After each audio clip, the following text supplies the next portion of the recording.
Ruthie Bolton Holyfield of the new Women's NBA. And the league gets underway in just a few days, and you look to be one of its brightest stars. You're averaging 0 points per game, and you're leading the league with a whopping 0 rebounds per game. Your percentage of free throws is holding steady at 0. Ruthie, if you don't mind me saying so, these averages, they don't look so good.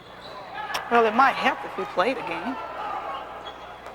What do you mean? A game. We haven't played a single game. There are no averages in the WNBA yet. Everybody's at 0. Right, sure, I knew that, of course, right.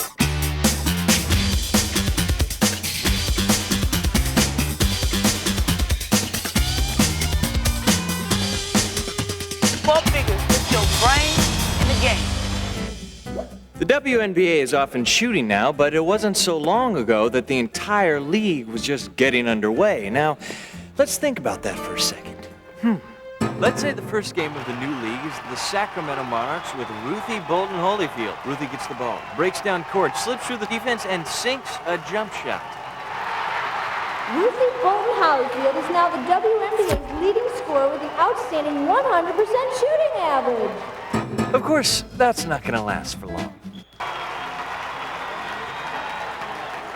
Holyfield's been tied as the league's high scorer.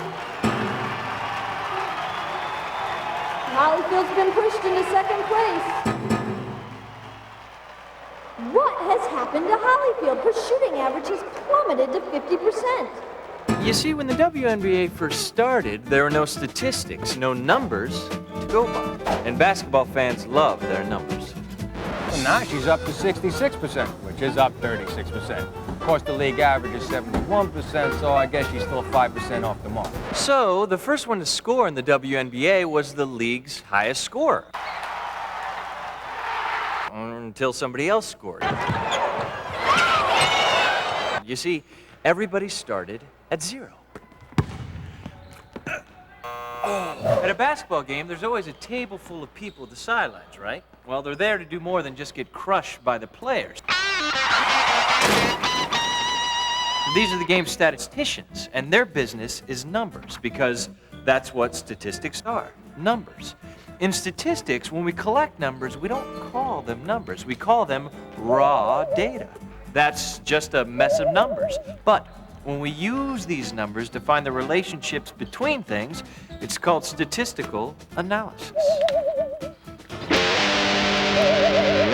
Oh, okay, good shot. Now, if Mike here makes 1 out of every 3 free throws, and Sean over here makes 2 out of every 3 free throws, I'd venture to say that Sean over here is the better free throw shooter. Now, that's statistical analysis, using numbers to draw a conclusion. In basketball and most sports, we use what are called descriptive statistics. Now, descriptive statistics takes large groups of numbers, raw data, and summarizes them so they're easy to understand. Like here in the paper, when it says Ruthie Bolton Holyfield is averaging 20.7 points per game for the Sacramento Monarchs.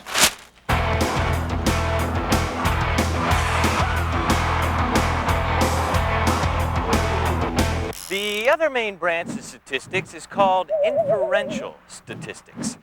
That's when we draw a conclusion about a larger group from the study of a smaller group, like this. So, who do you think is going to win the game tonight between the LA Sparks and the Sacramento Monarchs? Of course, the Monarchs. The Monarchs. The Monarchs are. LA Sparks. I think it's going to be the LA Sparks. The Monarchs. Sparks, all the way, LA. I'll pick the Monarchs. I have to go with the Sacramento Monarchs. The Monarchs. Okay, so 7 people said the Monarchs would win, and 3 people said the Sparks would win. From that, we can infer that most of the country thinks the Sacramento Monarchs will win. It's like what they do during an election. They interview a small group of people, sample, and use that information to draw a conclusion about the whole population. So, those are the 2 main types of statistical analysis. Descriptive, which summarizes and describes what actually happened, and inferential, which draws conclusions about what might happen. In basketball, we use both. This lady right back here is Ruthie Bolton Holyfield. She plays for the WNBA's Sacramento Monarchs. Now, Ruthie was second in the league in scoring this season, and she was also part of the 1996 Olympics Dream Team. Today, she's going to help us out with statistics. Okay, Ruthie, so we know that broadcasters and fans, they love to reel off statistics. But what about you as a player? How do you use stats? I think stats are important. I love to know the stats of the other team, especially the player that I'm guarding. Okay, but why? What does that do? How does that help you?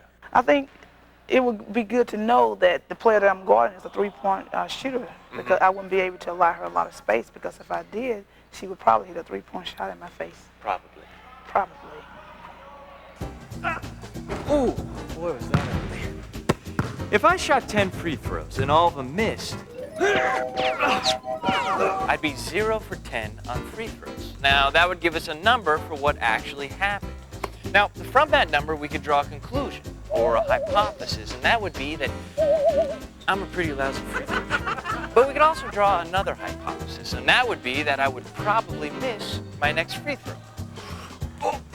Okay, that's what we call probability. Probability is close to inferential statistics, using numbers to draw a conclusion for what might happen. Probability. It's another part of statistics. I figure they got a 50-50 chance of making it into the playoffs if they can just get that field goal average up by 43%. So now we know when we read in the paper that Ruthie Bolton Holyfield is averaging 20.7 points per game, that is a descriptive statistic. But she's not scoring 20.7 points per game, because, I mean, how do you score 0.7 of a point? I mean, does that mean it almost went in? 20.7 is an average of the points she scored in all the games. Oh, okay, I get it. It's an average, which is also known as a mean. So how do we figure out these averages? The first step in any statistics problem is gathering the raw data, the numbers that'll help us tell the story. Hey, Ruthie, could you help us out for a second? We need some raw data. Okay. Okay, cool. All right, according to this, the Monarchs, you guys, have played 9 games so far this season. So how many points did you score in the first game? 25. 25. The second game? 14. Okay, cool. The third? 18. 18. The fourth? 13. 13. The fifth game? 18 again. 18. The sixth? 19. 19. The seventh?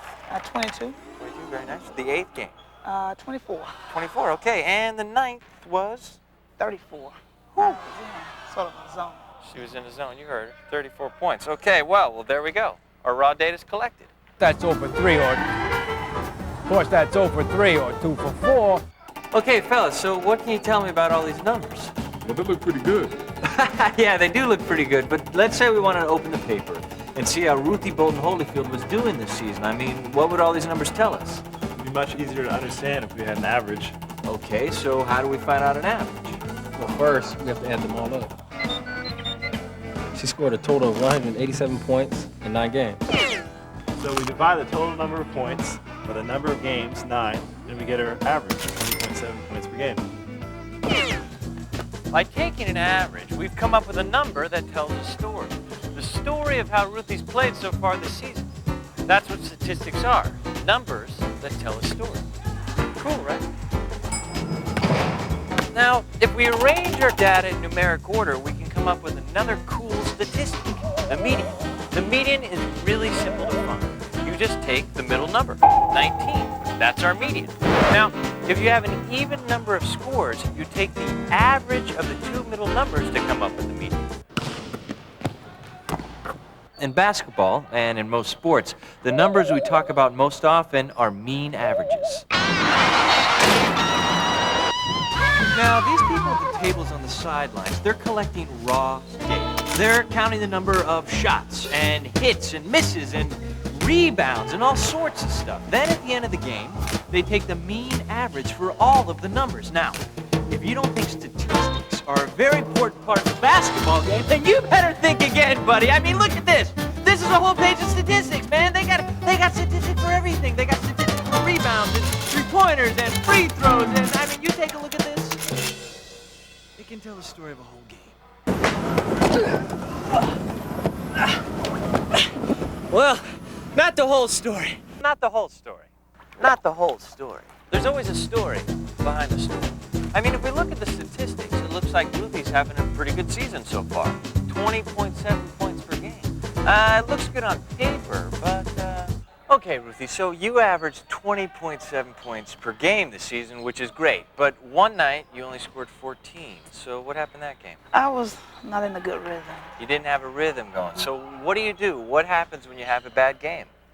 I'm one of my biggest critics. In a game like that, I kick myself in the butt for a while. Then I go home and shower, eat something to eat, and just get ready for the next game. Do you watch tape or anything to figure out maybe what you did wrong, or? Well, maybe not after one game, but after 2 or 3 bad games, I go home and watch tape because, you know, I would like to know what I did wrong. But I still can't just dwell on, you know, having bad games. I have to concentrate on moving on to the next game. Got to remember that this is the pros. This is the pros. You got to move on. So always remember, there's a story behind the story that the numbers tell. Anything over 50% has got to be 100% better than 90% of the teams out there. If you know what I mean. Okay, so, fellas, what we learned today? That statistics is the science of using numbers to tell us something. That's right. And that in sports, we use averages as descriptive Statistics. Okay.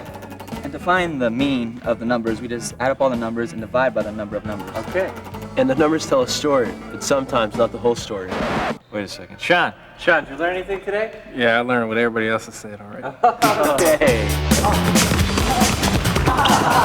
Okay, so that's it. I'd like to thank Ruthie Bolton Holyfield from the Sacramento Monarchs, the WNBA, and of course, the fine, upstanding, extremely talented young gentlemen from the Jesuit High School. We had Ron, Mike, Josh, Dominic, and Sean for helping us out today on ESPN2 Sports Figures Shooting Stats. I got it.